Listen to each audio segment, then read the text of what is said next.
नमस्कार, मेरा नाम है अरुण गौतम और आप देख रहे हैं सोशल मीडिया। आज हमारे देश में सनातन शब्द को लेकर हाहाकार मची हुई है।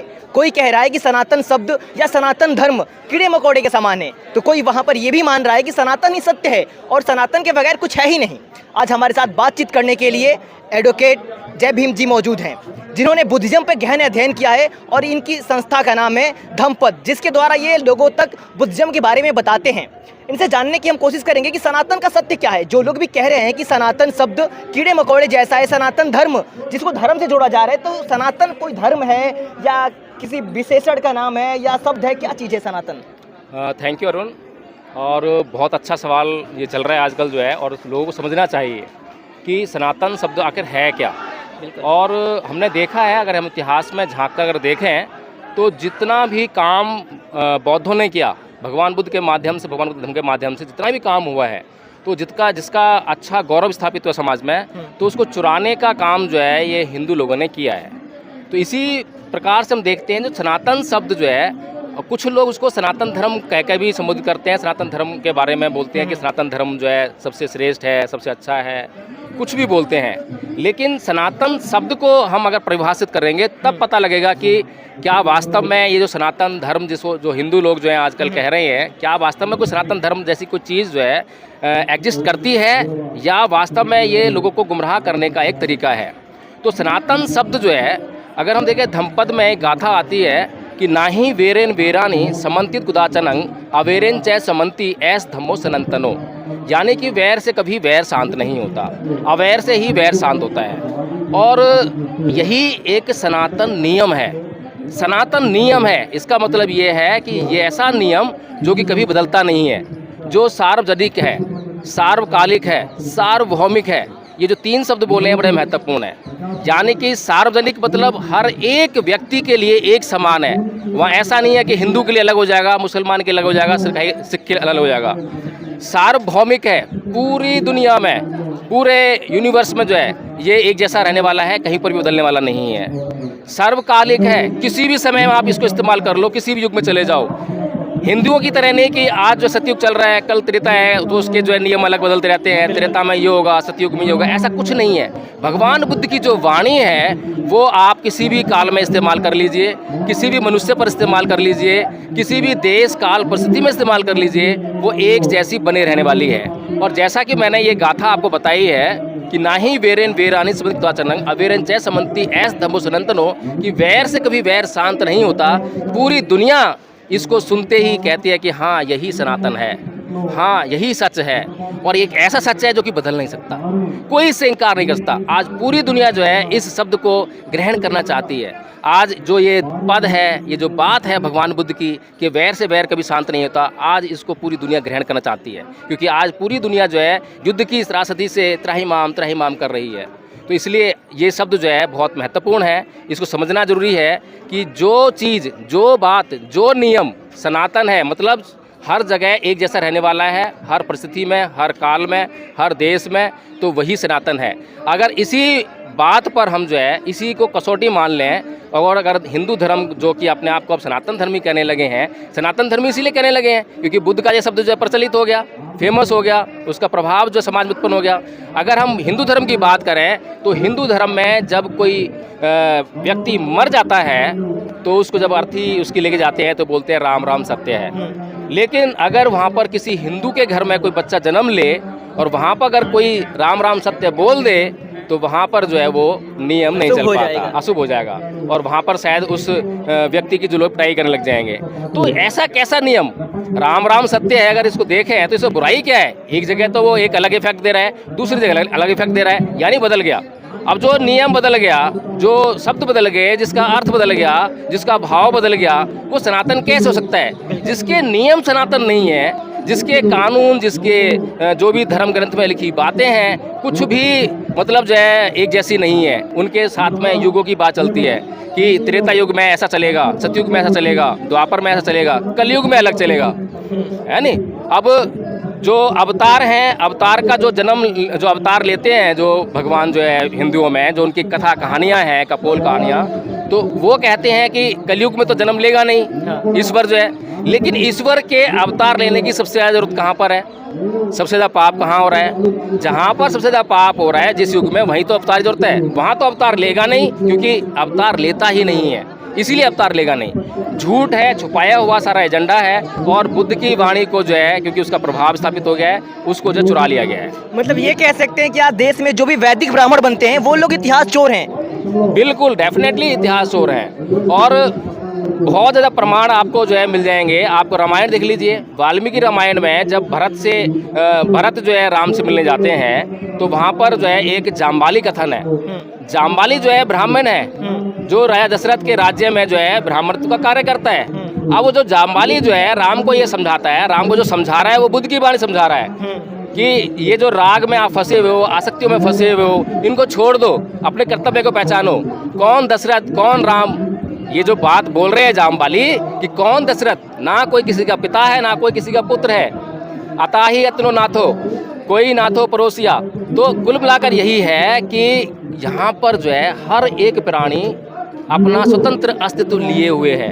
उसका जो संबंध हम देख रहे हैं एक दूसरे से जो है वो भ्रामक है। ऐसा संबंध कुछ पाया नहीं जाता। वो संबंध हम बना रहे हैं व्यवहार के लिए, हमें व्यवहार करना है, इसलिए हमने पत्नी लेकर आए शादी करके, क्योंकि जीवन जीना है। जब पुत्र उत्पन्न होता है तो जैसे ही पुत्र उत्पन्न हुआ वैसे उसका अलग एग्जिस्टेंस है। वो पुत्र कभी भी मृत्यु को प्राप्त हो सकता है, पिता कभी मृत्यु को प्राप्त हो सकता है, पत्नी कभी मृत्यु को प्राप्त हो सकता है। उनका संबंध आपस में ऐसा कुछ है ही नहीं जो कि हमेशा बने रहने वाला हो। तो इस तरह से हम देखते हैं कि ये जो जितना भी हिंदू धर्म का आप साहित्य देखते हैं कि इसमें जो है बहुत सारी चीज़ें, अब अगर वाल्मीकि अपने रामायण को लिखते वक्त और वहाँ बुद्ध की बातें करता है, बुद्ध को चोर कहता है, तो साफ साफ सी बात है कि बुद्ध जो है उस ग्रंथ से पहले हुए हैं। और अगर बुद्ध जो है राम से पहले हुए हैं तो राम कहाँ से इतने प्राचीन हो गए? तो इतना जो पाखंड जो हमारे लोगों को समझाया गया है, भारत के लोगों को गुमराह किया गया है, तो इस चीज़ को हमें समझने की ज़रूरत है आज जो है कि क्या चल रहा है। जो सनातन शब्द जिसकी हमने बात की, बुद्ध की एक एक वाणी को ले लीजिए, कहीं से भी उठा के देख लीजिए और कहीं पर भी उसको प्रयोग कर लीजिए, वो हमेशा एक जैसी दिखाई देगी। उदाहरण के लिए एक और मैं गाथा बताता हूँ। अकोछी मंग अवधि मंग अजीनी मंग आहासी में ये चतंग बनहंती वेरंग तेसंग नय सम्मति, यानी कि उसने मुझे मारा, उसने मुझे पीटा, उसने मुझे जीत लिया, उसने मेरे को लूट लिया। जो इस प्रकार की बातें अपने मन में बनाए रखते हैं उनका वैर कभी शांत नहीं होता। अब बताइए कौन इससे इनकार करने वाला है? कोई नहीं। और कहाँ इसको आप लागू नहीं कर सकते हो? किस काल में, किस देश में, किन परिस्थितियों में ये बात साबित नहीं होती है? बल्कि ये पूरी दुनिया के लिए बहुत ही महत्वपूर्ण बातें हैं। धम्मपद की एक एक गाथा जो है पूरी दुनिया के लिए आज बहुत महत्वपूर्ण बनी हुई है। लेकिन ये हिंदू लोग मतलब जो हिंदू जनता है वो तो मासूम है, निर्दोष है, क्योंकि वो जानती नहीं है, पढ़ती नहीं है। लेकिन जो नेता हैं, राजनीति करते हैं धर्म के नाम पर, ये उनके लिए बहुत ज़रूरी है कि ये जो बौद्ध धर्म है ये बहुत उन्नत धर्म है, बहुत विकसित धर्म है। मतलब ये कह सकते हैं कि जो लोग भी बुद्धिज्म को पालन करते हैं, जो लोग भी बौद्धिस्ट हैं, वही असली सनातनी है। नहीं, सनातनी अपने आप में कुछ नहीं है। अब मैं कहूँ कि अरुण सनातनी है तो उसके लिए उसको जो है सार्वकालिक होना पड़ेगा, सार्वजनीन होना पड़ेगा, सार्वभौमिक होना पड़ेगा, वो हो नहीं सकता। लेकिन जो सिद्धांत है वो सनातन है। सिद्धांत सनातन है। कोई आदमी, कोई वर्ग या कोई कम्युनिटी, वो सनातन नहीं है। कम्युनिटी हमेशा रंग बदलती है। आज जो हिंदू है वो अगर 1000 साल पहले तो वो हिंदू नहीं था, उस तरह का हिंदू नहीं था। आज जो चमत्कार, पाखंड, रीति रिवाज आज जो वो चल रहे हैं जिन पर जो है वो उस समय नहीं थे, तो वो बदल रहे हैं। लेकिन जो नियम जो कभी नहीं बदलता है उसको बुद्ध ने सनातन कहा है। ना ही वेरेन वेरानी समन्वित सनातनंग अवेरन चय समन्ति ऐस धम्मो सनातनो, ये सनातन है। ये सनातन इसलिए है कि ये कभी बदलने वाला नहीं है, उसकी ये क्वालिटी है, इसलिए सनातन है। तो जो लोग भी ये कहते हैं कि जो बुद्धिज्म की कॉपी किया गया है हिंदू धर्म को, इसमें कितनी सच्चाई देखते हैं आप? नहीं, कॉपी कर लिया होता तब भी बात ठीक थी, लेकिन उसको बिगाड़ दिया। कॉपी किया अपने फ़ायदे के लिए, और उसको जो अपने फ़ायदे में किस तरह से इस्तेमाल करना है। अगर कॉपी किया होता तो वास्तव में ये लोग धार्मिक हो गए होते, अधार्मिक नहीं होते। ये दैत्य नहीं बनते, राक्षस नहीं बनते। ये आज जो है धर्म के नाम पे राक्षस बनकर जो है मानव से लड़ाने का काम कर रहे हैं। जहाँ इतना हिंसा का तांडव मचता है, जहाँ श्री राम को बोलने के लिए इतना जोर लगाना पड़े। अभी साथ में ये मंच लगा हुआ है, ये उदय स्टालिन के खिलाफ जो है यहाँ पर बैठे हुए हैं। अब अगर इनके जो वेद हैं, उनके जो वाक्य हैं, अगर उसमें कुछ सच्चाई होती, पुराण है, रामायण है, महाभारत है, अगर इनके वाक्यों में कुछ सच्चाई होती तो इनके धर्म ग्रंथ कहते हैं कि जब भी कोई व्यक्ति किसी के साथ में इस तरह से धर्म का हानि करता है तो उसके खिलाफ जो है ये यज्ञ करते हैं, मंत्र फूकते हैं, ये है ना इनके पास जो है। तो ये बेतलम में यहाँ बैठे हुए हैं, इनको जाना चाहिए, यज्ञ में बैठना चाहिए, इनको मंत्र फूकना चाहिए, लेकिन यहाँ पर ये वैमनस्य फैला रहे हैं कि लोगों को भड़का रहे हैं कि जाओ उसे मारो, जाओ उसे मारो, जाओ उसे गिरफ्तार करो। अगर वास्तव में इतना इनके अंदर जो सनातनपन होता इनके वाक्यों में, तो वो तब भी काम करते और आज भी काम करते। आज उदय स्टालिन जो है, जैसे ही वो वाक्य बोला उसने कि ये हिंदू धर्म जो है इसको डेंगू और मलेरिया की तरह जो है समाप्त करने की आज आवश्यकता है, उतना ही खतरा है जैसे डेंगू और मलेरिया होता है, तो जैसे ही उसने ये वाक्य बोला था वैसे ही खत्म हो जाता।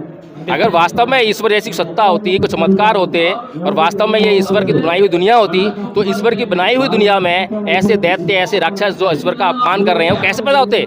तो इसका मतलब यही है। और आज पेरियार जी का जन्मदिन है। मैं बता दूं कि पेरियार जी ने जो है, जब हिंदुओं ने ये बोला कि ये मूर्ति है, इसमें शक्ति है, ये चमत्कार करती है, तो उसको जांच करने के लिए कुछ लोग बोलते हैं पेरियार जी ने अपमान कर दिया। अपमान नहीं किया है, लेकिन जब आप बोल रहे हो कि इसमें शक्ति है तो जांच तो करनी पड़ेगी ना।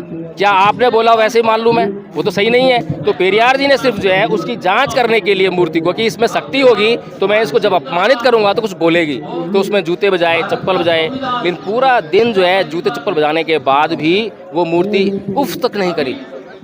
हालांकि पेरियार जी के जूते मारते मारते हाथ दर्द हो गया, लेकिन उसको कुछ फर्क नहीं पड़ा। तो इससे देख सकते हैं कि सनातन धर्म जो है, जिसको ये हिंदू लोग अब बोलने का काम कर रहे हैं, अगर इनके अंदर जरा सी भी लाज शर्म है तो बुद्ध के धम्म को जो है ये अडॉप्ट करना चाहते हैं, कॉपी करना चाहते हैं, उसको अपना ब्रांड देना चाहते हैं, तो कम से कम उसके गुणों को भी समाहित करें। उसके गुणों के बगैर अगर उसको जो खाली कॉपी करेंगे तो वो तो दूध पानी का पानी हो जाना ही है। अगर बुद्ध के विचार सत्य हैं तो आखिर क्या ऐसी वजह बनी कि बुद्ध के विचारों को नष्ट कर दिया गया? मतलब जो सत्य है वो नष्ट कैसे हुआ भारत में, और ये अज्ञानी लोग आज देश पे राज कर रहे हैं? देखो अरुण, बहुत अच्छी बात तुमने पूछी है। और जो धम्मपथ ट्रस्ट जिसका मैं संस्थापक हूँ और मैंने इस ट्रस्ट के माध्यम से जो अभियान चला रखा है वो है सांस्कृतिक परिवर्तन का। अब ये सांस्कृतिक परिवर्तन क्या है इसको समझने की ज़रूरत है। बाबा साहब डॉक्टर भीमराव अम्बेडकर ने 1956 में धर्म परिवर्तन किया, 1935 में हिंदू धर्म को छोड़ दिया। जो लोग बाबा साहेब के आह्वान पर हिंदू धर्म छोड़कर बौद्ध बन गए थे, तो उनका जो है खाली अभी वर्ग का परिवर्तन हुआ था, वेशभूषा का परिवर्तन हुआ था, मंदिर और बुद्ध विहार का परिवर्तन हुआ था, अपने जो तीर्थ स्थान है उनका परिवर्तन हुआ था। लेकिन जो उनकी संस्कृति है, वो जो पुरानी संस्कृति हिंदू संस्कृति में जो जी रहे थे, वही संस्कृति आज आपको बहुजन समाज में भी देखने को मिल रही होगी। और आप देख रहे होंगे कि आज जो है सबसे बड़ा जो रोग है बहुजन समाज के सामने, सबसे बड़ी जो कष्ट वाली जो परिस्थिति है वो ये है कि जिनको ये संस्कृति समझाने का दायित्व है, वे लोग जो हैं उस संस्कृति का प्रचार प्रसार करने के बजाय वो उसी हिंदू संस्कृति का प्रचार करने में लगे हुए हैं। जैसे कि मैं उदाहरण देना चाहूँगा कि अभी एक भिक्खू है जो कि संविधान बांट रहा है, चीबर पहन रखा है और संविधान बांट रहा है। अब मुझे ये बताओ, वो कभी संविधान बांटता है, कभी आरक्षण जाते हैं, कभी आरक्षण चाहता है, कभी संविधान बचाता है, कभी लोकतंत्र बचाता है। ये बताओ कि ये सारे शब्द जो मैं बोल रहा हूँ, लोकतंत्र, संविधान, आरक्षण, ये जो है कौन से शब्द हैं? क्या धार्मिक शब्द हैं ये? बिल्कुल नहीं, ये तो प्योर राजनीतिक शब्द हैं। जिनको राजनीति करनी है उनके लिए ये तो शोभा देता है, लेकिन ये भिक्खू को जो है धम्मपद बांटना चाहिए, बुद्ध है धम्मा बांटना चाहिए लोगों में जो है। और जब कोई आरक्षण की बात करता है कोई भिक्खू, तो वो जो है उस समुदाय का हो जाता है, वो पूरे मनुष्य समाज का नहीं होता। लेकिन बुद्ध ने जो अपना धम्म दिया वो सभी के लिए दिया।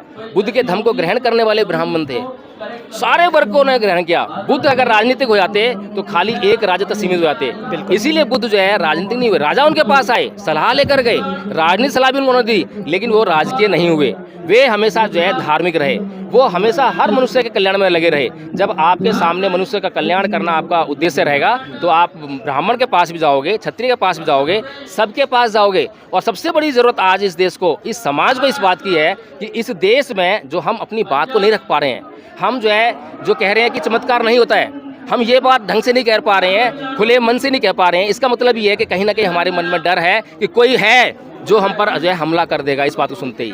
तो ये बौद्ध भिक्खुओं का ये वाला काम था कि वो समाज के भीतर जाते, ब्राह्मणों के पास जाते, उनके मन मस्तिष्क को परिवर्तन करने का काम करते, उनके अंदर साइंटिफिक टेम्परामेंट पैदा करते, उनको धार्मिक बनाने का काम करते, उनके भीतर से जातिवाद निकालने का काम करते। ये काम बौद्ध भिक्खु का था। ये सांस्कृतिक परिवर्तन है। लेकिन जो हम संस्कृति जैसी हमारी हिंदू धर्म में थी, हिंदू धर्म के लोग कहते हैं कि ईंट के जवाब पत्थर से दो, तो यहाँ पर भी बहुजन समाज के लोग बोलते हैं कि हमें एक मारेगा हम 10 मारेंगे। वो ये नहीं बोलते कि ना ही वीरेन वीरान इसमें बुद्ध की वाणी तो ये है, हिंदुओं की वाणी वो है कि ईंट के जवाब पत्थर से देंगे, साम दाम दंड भेद कुछ भी करो विजय प्राप्त करो, ये हिंदू संस्कृति है। लेकिन बुद्ध की संस्कृति अलग है। लेकिन बुद्ध की संस्कृति को समझना बहुत जरूरी है। जब बौद्ध भिक्षु नहीं समझ पा रहे हैं तो बहुजन समाज कहाँ से समझेगा। और इसीलिए जो है आज जितना भी राजनीतिक एजेंडा चल रहा है बहुजन समाज के लिए, मैं बता दूँ अरुण तुम्हें जो है कि बाबा साहब डॉक्टर भीमराव अम्बेडकर ने एक बात कही थी कि हमारी जो सभी समस्याओं की जो चाबी है, जो हल है, वो राजनीतिक सत्ता में है। ये बात कही थी। बस इसी बात को पकड़ कर जो है चंद्रशेखर आज़ाद भी आज घूम रहे हैं, मायावती भी आज घूम रही हैं, सारे लोग बहुजन समाज के जो है इसको करते घूम रहे हैं। लेकिन बाबा साहेब ने दूसरी बात भी कही थी कि अगर राजनीतिक सत्ता को प्राप्त करना है और उसको चिर स्थायी बनाए रखना है तो उसके लिए अपनी गैर राजनीतिक जड़ों को मजबूत करना पड़ेगा। अगर आपकी गैर राजनीतिक जड़ें मजबूत नहीं है तो वो चिरस्थायी बनने वाली नहीं है। मान्यवर साहेब कांसीराम जी ने, बाबा साहब डॉक्टर भीमराव अम्बेडकर ने जितनी रिसर्च की थी, कांसीराम जी कोई अपनी रिसर्च नहीं है, सारी रिसर्च जो है बाबा साहेब ने की और जो उन्होंने लिखा उसको कांसीराम जी ने पढ़ा। और कांसीराम जी ने जब उसको पढ़ लिया, समझ लिया, तो उन्होंने ये जान लिया कि इस देश में धार्मिक और सामाजिक आंदोलन करने पड़ेंगे। धार्मिक और सामाजिक आंदोलन करने पड़ेंगे। जब उनको ये पता लगा तो उन्होंने देखा कि धार्मिक आंदोलन की गति तो बहुत बुरी है। यहाँ पर जो है हमारा ही समाज अंधविश्वास फंसा हुआ है। अगर उसको मैंने बोला कि धर्म चेंज कर दो तो वो तो बल्कि उल्टा पड़ने वाला है। इसीलिए उन्होंने सामाजिक आंदोलन चलाया और सामाजिक आंदोलन के माध्यम से चार बार जो है सत्ता प्राप्त की उत्तर प्रदेश में। तो आज हमारे समाज को यही समझने की ज़रूरत है कि हमने सत्ता प्राप्त की, उसके बाद फिर सत्ता से हम बाहर हो गए। कैसे हो गए? क्योंकि जिस पीढ़ी में हमने जो है जो मिशन मूवमेंट दिया था वो अगली पीढ़ी में जो है ट्रांसमिट नहीं हो पाया। ये संस्कृति है। अगर एक बार सांस्कृतिक परिवर्तन हो गया होता तो वो पीढ़ी दर पीढ़ी से चलता रहता है, उसको जो है सभी लोग जो है फॉलो करते हैं। इसलिए आज हमें इस बात की ज़रूरत है कि इस देश में धर्म के नाम पे राजनीति होती है, धर्म के नाम पे लोग वोट देते हैं। अगर धर्म के नाम पे इस देश में राजनीति होती है, धर्म के नाम पर लोग जो है वोट देते हैं, तो हमें वो धार्मिक परिवर्तन पर जोर देना पड़ेगा।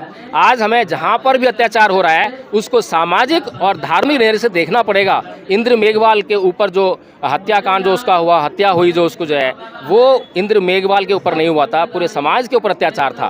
वो अत्याचार करने वाला कोई एक मास्टर नहीं था, पूरी एक व्यवस्था थी। तो हमें उस व्यवस्था को बदलना है। परम पूज्य बाबा साहब डॉक्टर भीमराव अम्बेडकर के ऊपर भी अत्याचार हुए, मास्टर ने अत्याचार किया, नाई ने अत्याचार किया, चपरासी ने अत्याचार किया। लेकिन परम पूज्य बाबा साहब डॉक्टर भीमराव अम्बेडकर जब इतनी योग्यता ग्रहण कर ली, कानून मंत्री भी बन गए, तब भी जो है उन लोगों के खिलाफ कभी एफआईआर नहीं कराई, उन लोगों के खिलाफ कोई संघर्ष नहीं करा। उन्होंने उस व्यवस्था को बदलने का काम किया संविधान के माध्यम से, जिस व्यवस्था के माध्यम से जो है उन पर अत्याचार किए जा रहे थे। तो आज हमें इस बात को समझने की जरूरत है कि जो व्यवस्था हम पर अत्याचार कर रही है, आज उस व्यवस्था से हमें पीछे छुड़ाने की जरूरत है। हमें अपने समाज को उससे बाहर निकालने की जरूरत है। और ये जो सांस्कृतिक परिवर्तन है, अगर एक बार हो गया तो उसके बाद ये जो हिंदू धर्म के नाम पर, सनातन धर्म के नाम पर जो वोट इकट्ठा करते हैं, ये बंद हो जाएगा और आपकी राजनीतिक सत्ता जो है चिरस्थायी बन जाएगी, हमेशा हमेशा के लिए कायम हो जाएगी। जहाँ पर कोई भी शासक बनेगा तो वो बौद्ध ही होगा, चाहे वो ब्राह्मण शासक बने, क्षत्रिय बने, शूद्र स्वयं बने, कोई फर्क नहीं पड़ता। वो सारा अस्तित्व मिट जाएगा, वर्ण व्यवस्था खत्म हो जाएगी और केवल इस देश में बौद्ध रह जाएंगे और बौद्धों की जो है शासन सत्ता यहाँ पर स्थापित हो जाएगी। ये थे हमारे साथ एडवोकेट जय भीम जी, जो कि धम्मपद के नाम से अपना यूट्यूब चैनल चलाते हैं। इनकी संस्था का नाम भी धम्मपद ही है। अगर आप इनसे बुद्धिज्म के बारे में कोई भी सवाल पूछना हो या बुद्धिज्म के बारे में कोई भी जानकारियाँ लेना चाहते हैं तो आप इनके यूट्यूब चैनल धम्मपद को सब्सक्राइब कर सकते हैं और बाकी बुद्धिज्म से जुड़ी अधिक से अधिक जानकारी इनसे प्राप्त कर सकते हैं।